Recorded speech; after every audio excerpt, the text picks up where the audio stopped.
Hello, good morning, friends. In today's lecture, we are going to discuss about historical background of law of evidence. In previous lecture, we had discussed about what is meant by law, or what is the general meaning of evidence, and under section 3 of the Indian Evidence Act, what is meant by evidence, how this evidence, the term has been divided into twofold, oral evidence and documentary evidence under section 3, and some definitions of the jurists and scholars we had seen. So in this lecture, we are going to discuss about historical background, historical perspective, historical evolution of law of evidence under this lecture.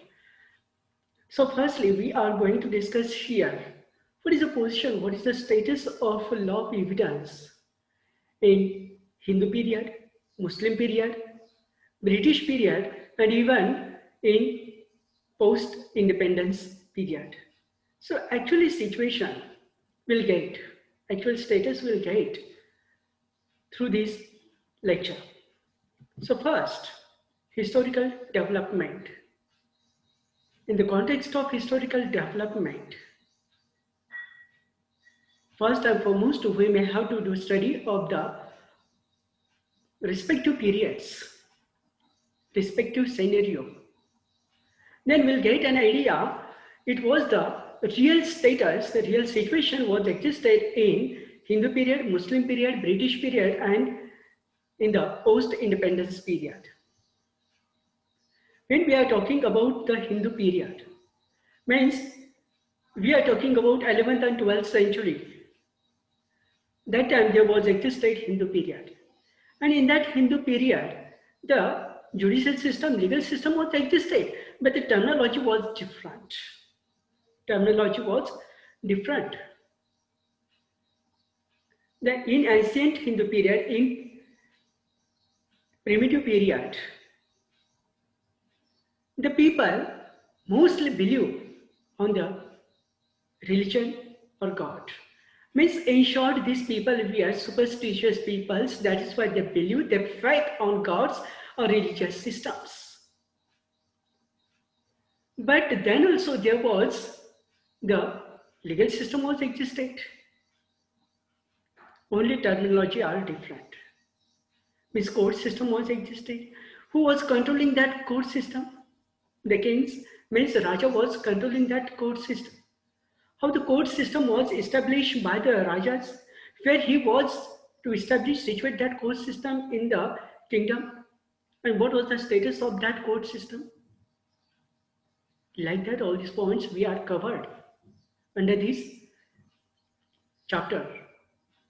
So first in ancient India, the kings were established the Sasista courts. Sasista court. Sasista court was presided generally over to the king. Means king was the presiding officer of the Sasista court. The Sasista court was the highest court in the kingdom in that period. And that highest court of the kingdom, it was situated in the royal palace. In the royal palace at the capital city. At the capital city. Means here Sasista court was presided over by the kingdom, and it was the highest court. It was situated in the royal palace at the capital city. And first and foremost here Raja, means king, was the chief justice of that Sasista court, highest court. And remaining judges or other judges, Pusne judges, are the judicial officers of the court. Other judges or Pusne judges, they were the judicial officers of the court. Latter, Chief Justice had to give final opinion. In the judicial system, in the disputing matter, in the investigation, in the case matter, Chief Justice, means Raja, he had given the final opinion. He had given the final opinion in the case, and judges was to investigate the merits of each case. Means final authority were vested to the Chief Justice, and that Chief Justice was the king. He was the ultimate fountain in the judicial system. His opinion was the binding over the parties after meritorious investigation of each case. And no existing technical procedure were followed in ancient Hindu period. Why? Because today, we are following technical procedure. Means there is certain procedure to prepare a plant, to file a plant, how to file a plant, means how to file a plant, how to produce evidences, either relevant evidences or irrelevant evidences, how to produce, what are the kinds of evidences, then after how to produce witnesses, how to investigate admitted matters, how to deliver judgments. All these technicalities we are following today. But that time, technicality part was difficult in the context of aggrieved party. Why? Because aggrieved party were not literate. They were not aware about the technicalities of the legal system. So that is why no existing technicalities or technical procedure to be to the aggrieved party. Means in short, technicality procedure was not existed for the aggrieved party. And the case is decided on the basis of Dharma Shastra. Later, the matter was admitted before the Rajas, before the Satista court. And that matter was decided by the judges and other judges on the basis of Dharma Shastra. Why? Because there was not existing any written laws, any written code. So on that basis, they were decided the matter. On the basis of only natural justice? No. With the natural justice, they were followed the rules and regulation, means the norms and principles of the Dharma Shastra. That Dharma Shastra was the holy book. And they were followed the holy book while delivering justice, delivering a judgment, delivering a verdict to the aggrieved party, to the disputing parties. Means, in short, the cases were decided on the basis of Dharma Shastra. Later, trial was conducted by the courts with the help of witnesses and documents. Documents in support of claim. Means trial was conducted. That trial was conducted by the courts. Means disputing party bring their facts, bring their dispute before the court, and the court may help them. For that purpose, court may conduct the trial. Court may conduct the trial with the help of witness and documents. They may decide the case. Then after, witnesses should give their evidences in the presence of plaintiff or defendant. Means that provision was adequately existed in the ancient Hindu period. Means whatever these evidences were produced before the court in the presence of plaintiff or defendant. This point is very concrete point was existed in ancient Hindu period. His witnesses should give their evidences in the presence of plaintiff or defendants. Means there was maintained the authenticity, genuineness regarding to the evidences. Then after, if the matter has bring before the court,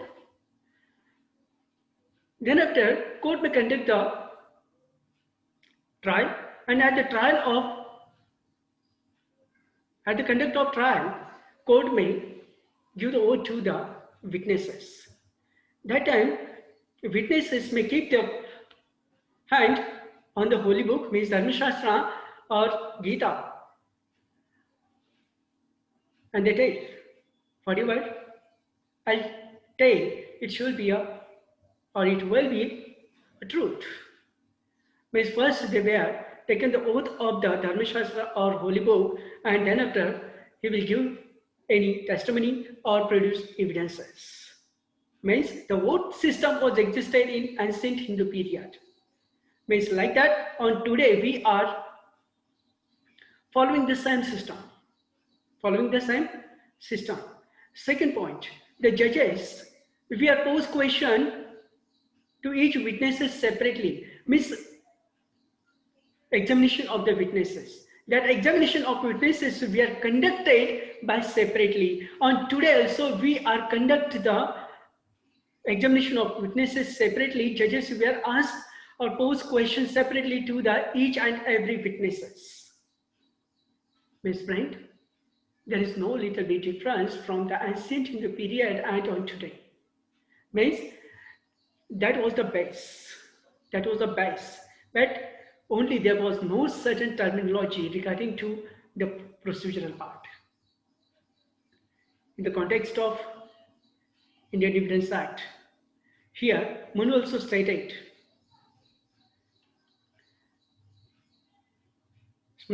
he is the one, Smritikar, and he has stated, after the parties have submitted their plaint, after the parties have submitted their plaint and answer, evidence has to be presented before the court. Means if the parties have to submit its plaint, okay, answer means reply, they should have to give an answer, and after that they should have to produce evidences before the court.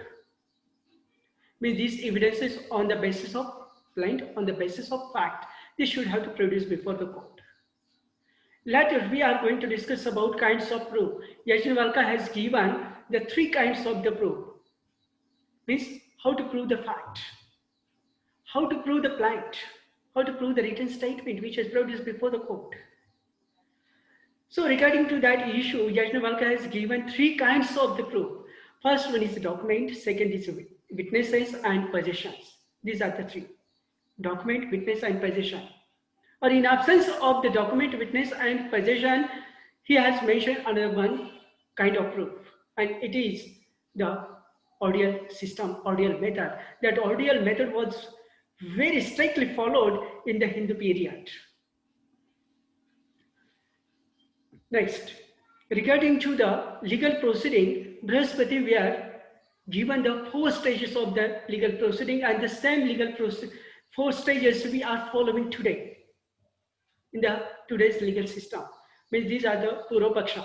Purva-paksha means plaint. First we are produce the plaint. Second, if the plaint has filed before the court, then after the respective party are giving the answer, means reply, it is called uttar.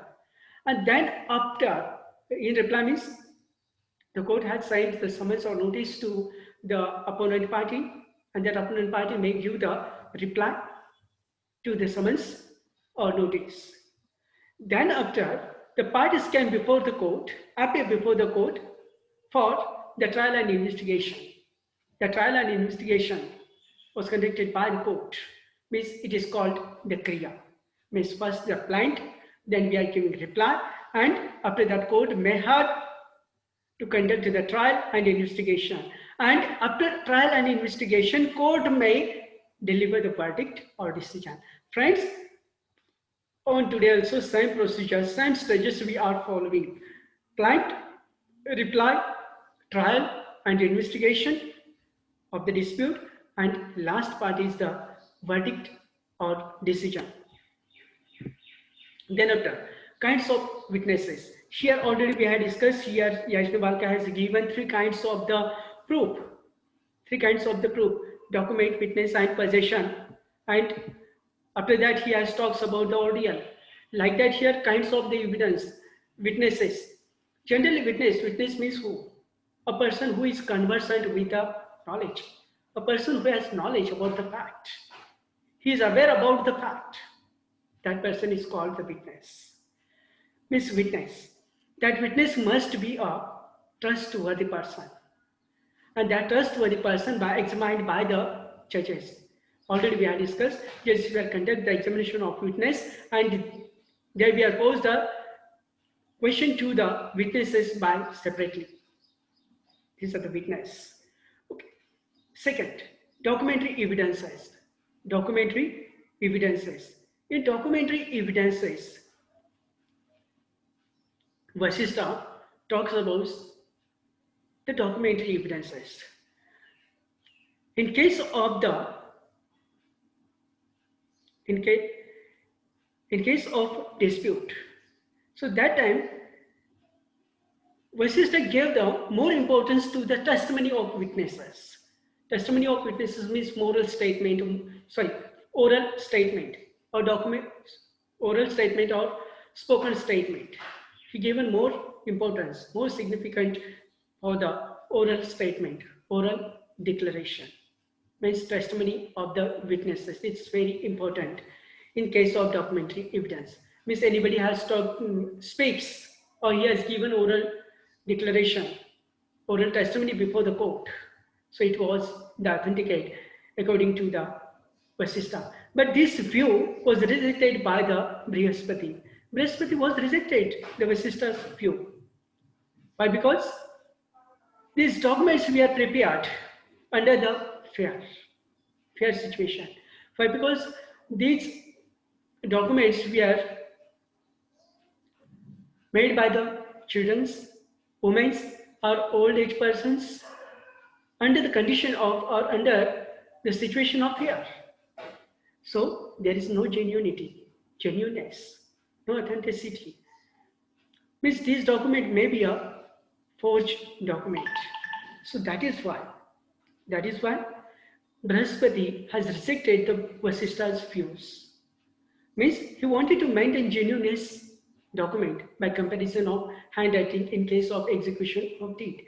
If these documents were not made or are not made under any fear, I mean there is scope to compare the documents. Means for the genuineness of the document, there was one provision was existed in Hindu period regarding to the documentary evidence. Means comparison of handwriting in case of execution deed. So friends, actually this point also provided under section 45 of the Indian Evidence Act, expert's opinion, third person's opinion, third party's opinion. Means we may call a handwriting expert and he verify both the documents, means admitted document and specimen document, or whether there may be a dispute between two documents. These two documents he may be verified. Only that work shall have to do accurately by the handwriting expert. Means that provision was existed in the Hindu period and right now in the present today under section 45 of the Indian Evidence Act. Then in case of contract, if written by another hand, must state the name of the parties.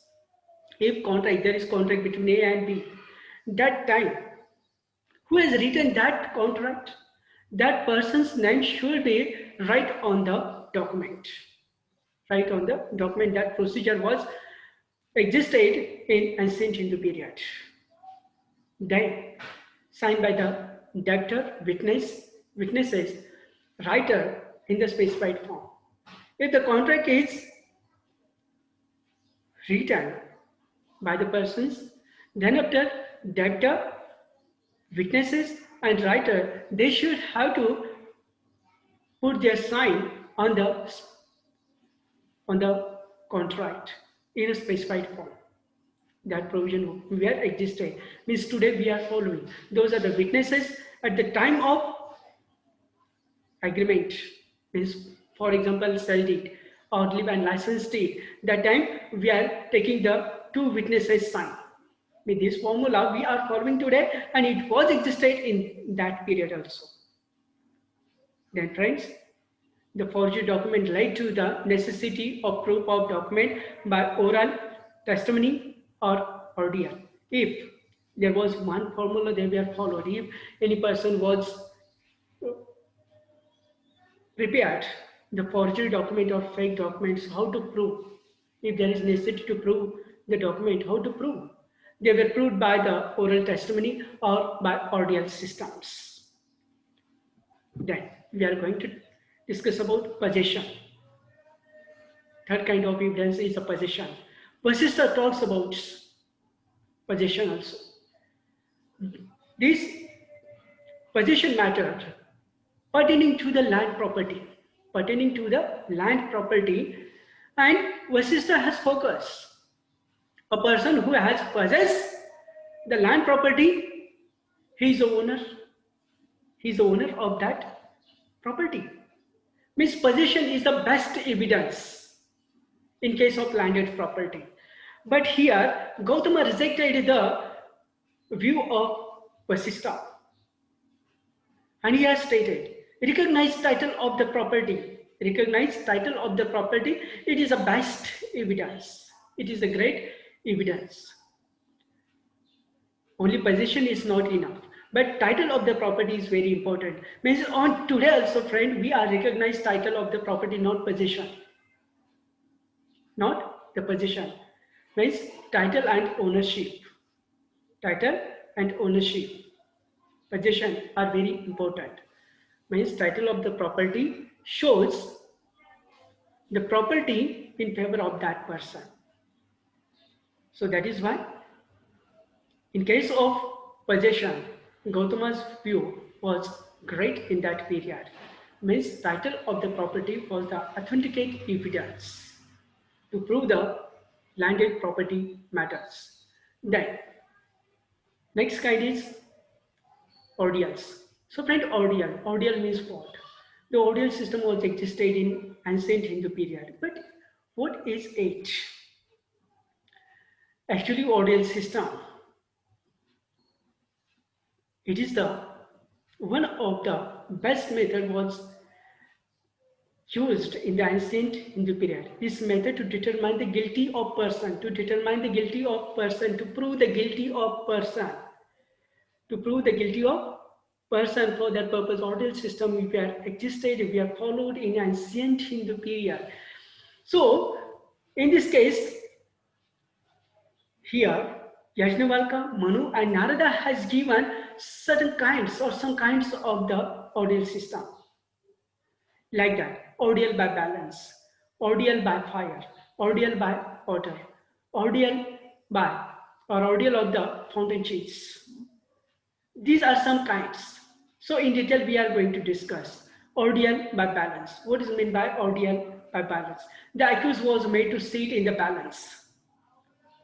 There are two parts of the balance, and the accused should have to sit in one part in the one balance and weighted. Suppose there are two parts. In one part, the accused has seated, and in another part, some weight has been put in another balance. Means suppose our accused or suspected person's weight is 50 kg. Okay, some 50 kg weight should be kept in another balance, and in second balance, who is the accused person or suspected person, he should be seated. He was then made to pray to God. Once he had sat in the balance, and then after he made to pray to God. And after praying, his part of balance was lowered. His part of balance was lowered. After prayer, he was deemed guilty. His part was lower, means his weight was going down, and the stone's weight comes up, means lighter than the accused person. Why the accused person's weight is going down? Why? Because he has committed guilty. He has committed crime. That is why his part of balance is going down or was to be lowered. Means these people were considered the person is committed guilty. Second, ordeal by fire. Ordeal by fire. This is the best example we are seeing in the Ramayana. Regarding to the Sita, she has given a taste of her character. That time she was given the Agni Pariksha. So same, here accused made to walk through fire, and after that he will not get any injury or any harm. Then these people were decided or declared he is innocent. Second, ordeal by water. Ordeal by water. The accused was made to drink water used in bathing the ideal or goddesses. Means water, bathing water of the idol or goddesses. That water was drank by the accused person. And if he will not get any harm within next 14 days, he shall be considered as innocent. Next point, ordeal of poison. Ordeal of poison. Suppose, friend, generally we are taking poison, so what will happen? Means after the certain limit, we are taken or we are taking poison, so what will happen? Will we alive or will we have to be died? So friend, definitely there may be a death of the person. So here the accused was to drink poison, but in ancient Hindu period, the accused person, suspected person, were drink the poison, and after drinking poison, if he will not get any injury or he has not get any harm, these people were considered he is innocent. Either he has committed guilty. Means, friend, in this point, we'll get an idea. These people, very superstitious people in ancient Hindu period. Next point, ordeal of Lot. Ordeal of Lot. In ordeal of Lot, the accused